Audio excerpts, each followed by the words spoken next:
Debuting in the Medarot Reloaded manga, not just as the first male introduced in the series, but also coming in a set of two.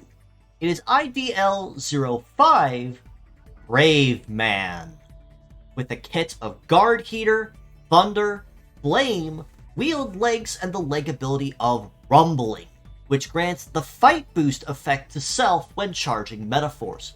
Now, Brave Man and his twin may be models that you may or may not have heard about, primarily in the sense that they were the first two introduced in the Medarot Reloaded manga as Ori Metas in that first contest they held. So it has been a pretty hot minute since we've heard about Brave Man and his twin, but it is still good that they did join the game all the same, with flashy new models and a very equally flashy, and in Brave Man's case, a very hot and very high temperature based kit. Guard Heater on the head part is a support-based skill that basically is Guard Boost plus Heater all in one. And to explain both of those briefly, the guard side of Guard Heater will boost the resist stats of himself and his allies, which is his shoot and the melee resist, by 50% each once active. This means that as long as this effect remains active and in play, you will take notably less damage because your resist stats to keeping your damage low will be notably higher. So the higher those resist stats, the less damage you take ultimately, which means it's a very good defense-oriented skill. The heater side of that, on the other hand, will boost the heat stat of himself and his allies by also 50%, which means that when he's running to the line, not on cooldown but on heat phase, he will also be going notably faster. So this means that if you're using a lower heat-based attack, or if you just need to keep that extra speed bonus to stay in the edge, this is definitely going to be a very solid skill for you. Especially because now you don't need two completely separate support skills, Guard Boost and Heater, in order to activate the same effect, the same desired result of 50% to all those stats. Right Arm of Thunder is an ailment-based attack that is designed for stopping stopping enemies in their tracks. That means that while they are stunned, they are not able to dodge any incoming attacks, but they're still able to guard and reduce damage as low as they possibly can.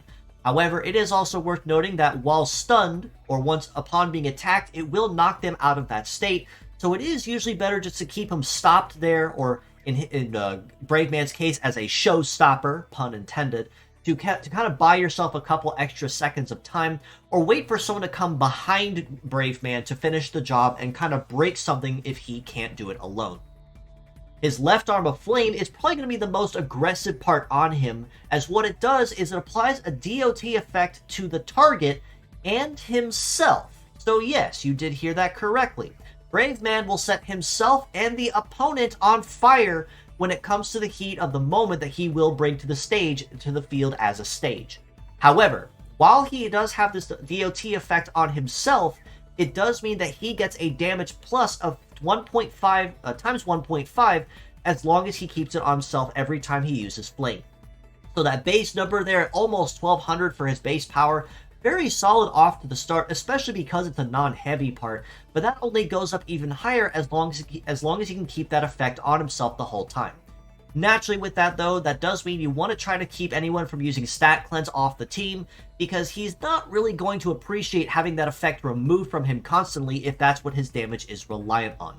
But between the heat of Flame, Guard Heater, and the rumbling effect on his legs, which grants Fight Boost, or 50% to melee damage to himself when he charges Metaforce, his kit actually can synergize decently well with itself to the point he can hold his own fairly well with very little outside support. In terms of numbers though, he is kind of all over the place though. He's got some good numbers here, some good numbers there, and some not so good ones mixed in between. But a lot of these can be relatively skirted and for the most part decently forgivable in the right scenario. In terms of armor, he's packing about 3250 for the head, about 3500 for the right arm, 3000 for the left, and 3400 for the legs. Fairly healthy. I'm not going to say chunky or bloated like a sponge, but fairly healthy numbers for what you'd expect for armor. Nothing overly extravagant, kind of par for the course of where you'd want to be. In terms of leg stats, as expected of a wheel-based bot like him, he does pack a very high base speed at 965, so that is fully to be expected. An evade of 849 isn't great, but also not terrible either. I'd say it's fairly decent across the board. So he will occasionally dodge or graze as the need arises, but nothing overly impressive from there.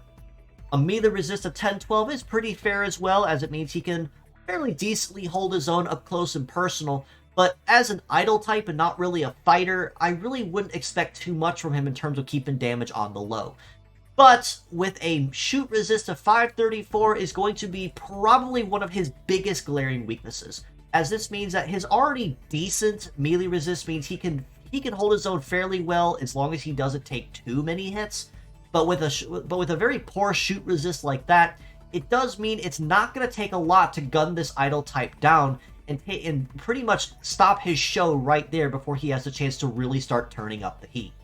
Plus, because he's a wield-based type bot, that also further hinders a lot of his overall viability, because wield legs are incredibly picky on the terrains they're good on, having only 2 masteries at best, and one of those is Cyber, which everybody gets S on anyway. All this being said, though, as a pure set score, I still do have to rate Brave Man a pretty fair middle-of-the-road 5.5 out of 10, for the reasons mentioned earlier. His kit can synergize with itself fairly well. Guard Heater can keep his relatively low heat stats there, or at least the low right arm anyway, the fairly decent left arm. It can keep his heat going so that he can run faster on the terrains he's good on. Guard can also kind of supplement his very low resist stats to kind of keep himself alive just a little bit longer, and Rumbling also synergizes fairly well to keep his damage much higher once he does have that effect going. But he is also massively held back by, again, the fact he is wheel-legged, and any shooters on the enemy side will probably not be fans of his show once he does get his song and dance up and running. As mixed parts, though, I do have to rate him relatively equally as well at about a 6 out of 10 as well for these same reasons. Given though you can use him as a pure set decently well in the right situations, it's probably going to be a lot easier to mix him up and kind of change up his song and dance a little bit based on what you need on that particular instance. So for instance, changing his legs for, say, a more fitting biped leg or a flight leg or something might alone massively improve his performance, so he can still keep going and turn up the heat without anything holding him back. Same can be said for Guard Heater as a very flexible support-based part. Right Arm of Thunder, because it's heavy, you may or may not use it too terribly often, as there are non-heavy variants that are a lot faster or easier to use, but a non-heavy fling will probably be a very openly welcome part, as something you can use fairly easily without any major build-up or requirement needed.